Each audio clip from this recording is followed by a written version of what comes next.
নদীর একুল ভাঙ্গে একুল ভরে, এই তো নদীর খেলা। তালতলী উপজেলা কিন্তু জয়েলভাঙ্গা তিতুলবাড়ি রাস্তাটা কিন্তু মেরামত করা হচ্ছে ফেরি দিয়ে। দেখেন ফেরির মাধ্যমে কিন্তু বেকু বসাইয়া কিন্তু কাজ করতে আছে, কিন্তু আজকে ফেরি থেকে নামাইয়া রাখছে, কারণ ফেরি থেকে লাগর পাইতে আছে না, চর শুকাইয়ে গেছে, সেই জন্য। আসলে এই ফেরিবেটটা কিন্তু খুবই ঝুঁকিপূর্ণ অবস্থায় আছে, কারণ এই তিতুলবাড়ির রাস্তাটা খুবই ভয়াবহ রাস্তা। কারণ দেখেন নদীর পাশ ভেঙে একদম কিনারে নিয়ে আসছে, কিন্তু যে কোনো মুহূর্তে কিন্তু বাড়িঘর ভেঙে যাইতে পারে। এইসব মানুষজন কিন্তু সম্পূর্ণ ঝুঁকিপূর্ণতাতে আছে।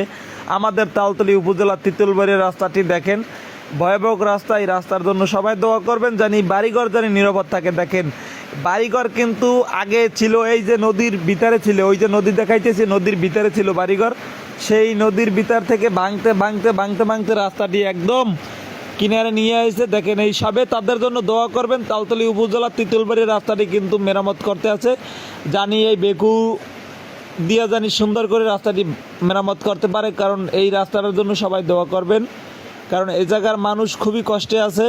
প্রিয় বন্ধুরা, তালতলী উপজেলার ভিডিও সবাই শেয়ার করে ছড়িয়ে দেবেন, জানি রাস্তাটা জানি মেরামত করতে পারে।